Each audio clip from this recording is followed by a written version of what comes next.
A mother's scream tears through the village, sharp as a spear slicing the night. Bare feet pound against the dusty ground. Nandi runs, calling a name that does not answer.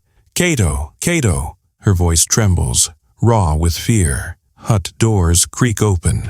Faces emerge from the darkness, worry heavy in their eyes. A baby whimpers in its mother's arms. Somewhere in the crowd, an elder mutters low, "Not again." A wooden staff strikes the ground, and silence falls. Baba Omari stands tall, the weight of wisdom on his shoulders. The moon casts his face in shadow. "3 children gone in 1 moon cycle," he says, voice steady but grave. "This cannot be ignored." Mothers clutch their little ones closer, knuckles white. A murmur ripples through the crowd. Gone where? Stolen by spirits? Taken by the night itself? A small voice rises above the whispers. "I saw Cato." Heads turn. Juma, the timid boy with wide eyes, barely lifts his chin. He was near the butcher's shop. A breathless pause grips the gathering. Shadows shift. All eyes land on Amadi, standing at the edge of the crowd, hands hidden in the folds of his tunic. His face remains unreadable, carved from stone. The silence stretches, thick with something unspoken. An elder steps forward, disbelief lining his face. "But Amadi is a good man. When the land turned dry, who fed us?" Others nod, murmuring agreement, but their gazes flick toward the butcher's shop, where the scent of roasted meat still lingers. The question slithers through the air like a snake in the grass. Where does his meat come from? That night, in the warmth of her hut, Mama Amina lifts a steaming bowl to her lips.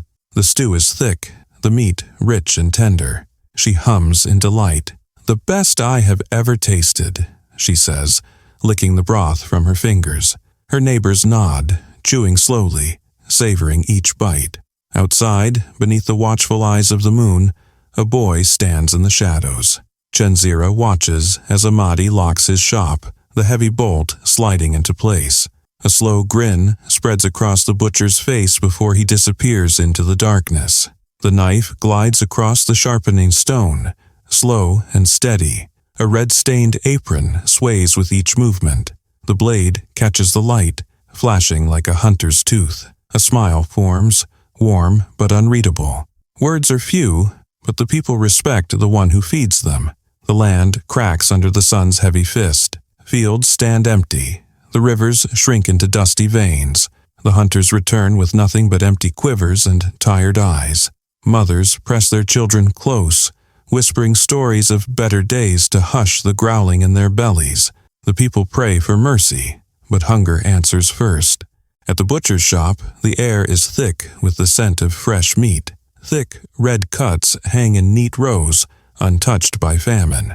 Hands clutch coins, eager to trade metal for a full stomach. One by one, the villagers take their share. Each bite is a blessing, each meal a secret untold. The stew bubbles in the pot, rich and fragrant. A spoon dips in, lifts to eager lips, soft, tender, unlike anything before.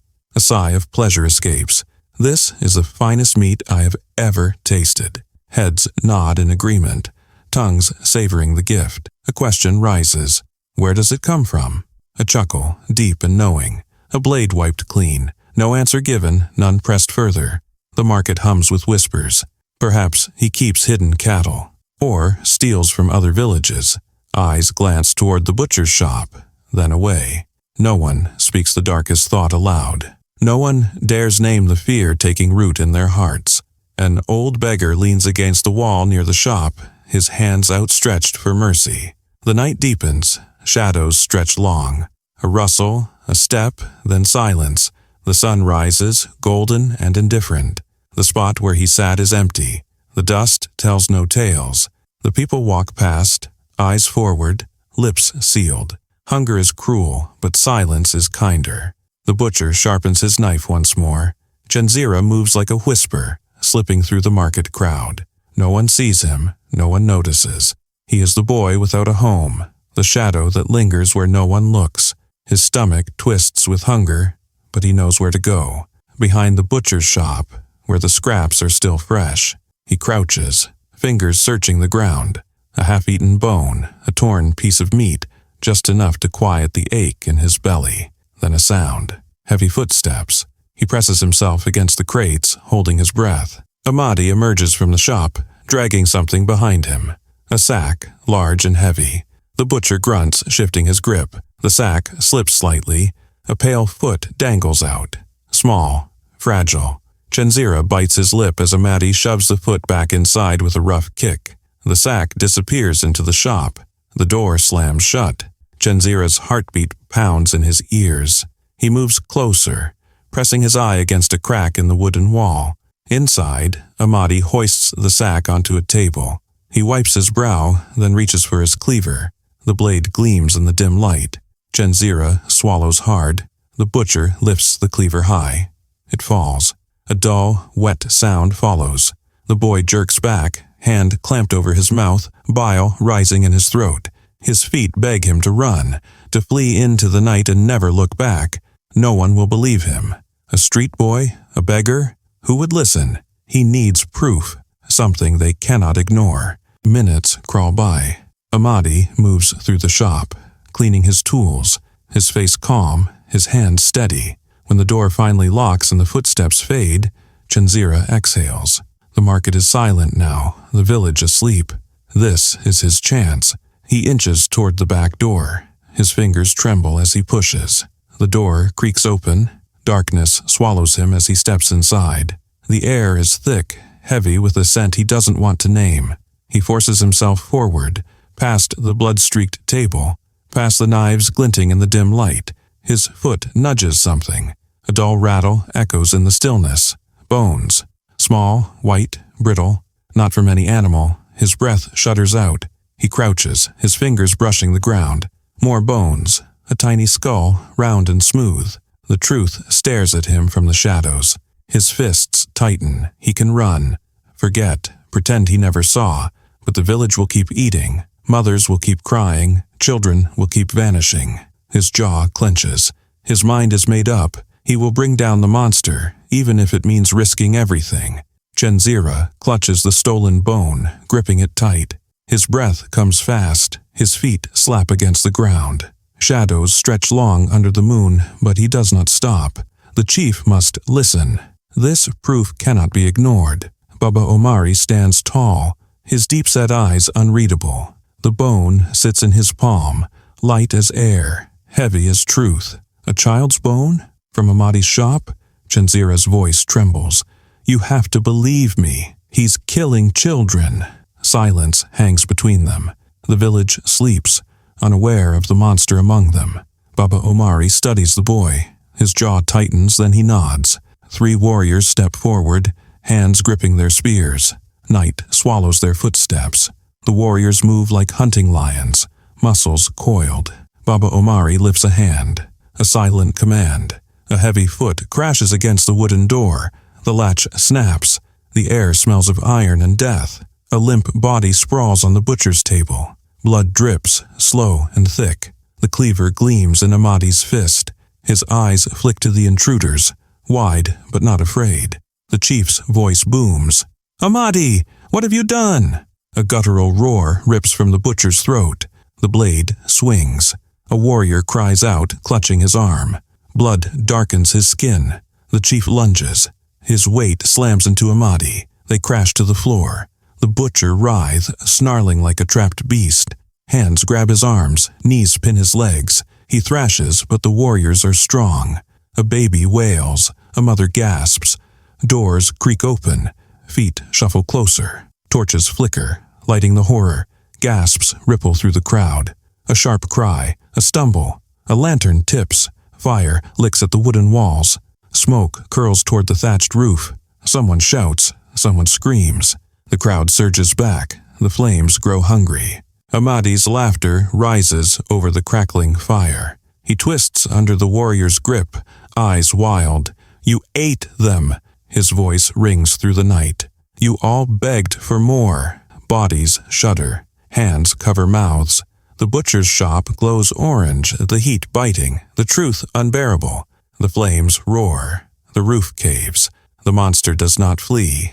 The night swallows the screams. The village watches as horror turns to ash. Baba Omari lifts his hand. The village falls silent. Shadows of the burning shop stretch across the ground, mixing with the dark stains of the night's horror. The air is thick with the weight of truth, a truth too bitter to swallow. Amadi must pay for his crimes. His voice is steady, firm. He fed us lies. He fed us evil. He took our children. Murmurs ripple through the crowd. Some clutch their stomachs. Some clutch their hearts. Rage boils in their eyes. Sorrow drags their shoulders low. A mother sinks to her knees, trembling, lips moving in prayer. A father grips a stone, his knuckles white. Amadi, bloodied and broken, is dragged forward. His body sags, but his eyes burn wild. No more tricks, no more escape. The people he deceived now stand against him. The first stone flies, a sharp crack against bone. He grunts, his body lurching. Another stone, another. The air is thick with dust, sweat, and fury. His screams rise, raw and ragged, until they don't. The final blow lands. His body crumples. His breath leaves him. Silence grips the night. The earth drinks his blood. Ashes swirl from the ruins of his shop. Smoke clings to the wind, carrying whispers of unspeakable deeds.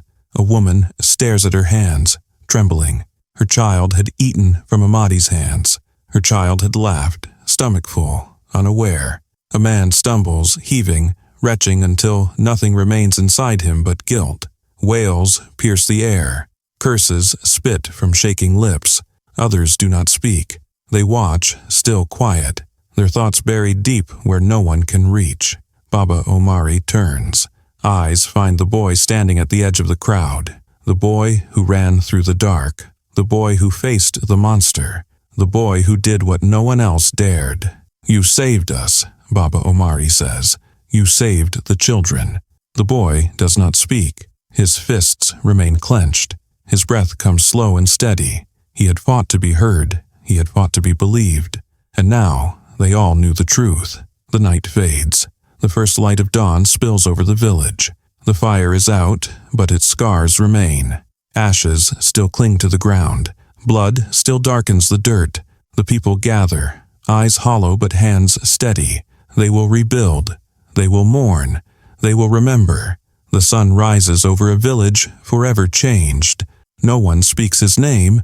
It hangs in the air, thick and heavy, yet no lips dare to shape it. Mothers hush their children when they ask. The old men spit when they hear it whispered.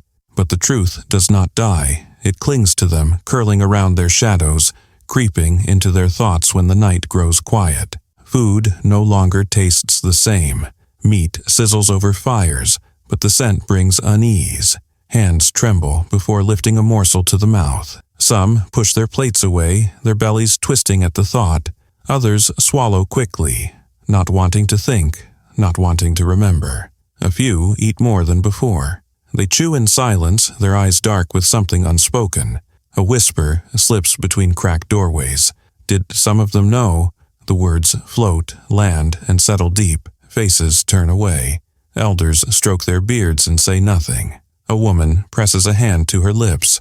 A man shifts, uneasy. Silence is a wall they build higher, but cracks begin to form. Chenzira watches. The village is different now. Voices are lower, smiles are fewer. His stomach twists, the unease never leaving. The monster is gone, but the sickness remains. He remembers the screams, the fire, the smell of burning flesh. Justice, they called it. Yet now, he wonders, Amadi fed the village. Amadi tricked them. But when the truth was revealed, they raged, they struck, they killed. Did they hate him, or did they hate themselves? He watches a man take a bite and shudder. Another licks his fingers clean, eyes darting around. A chill grips Chenzira's heart. Was Amadi the only monster, or did hunger make them all beasts?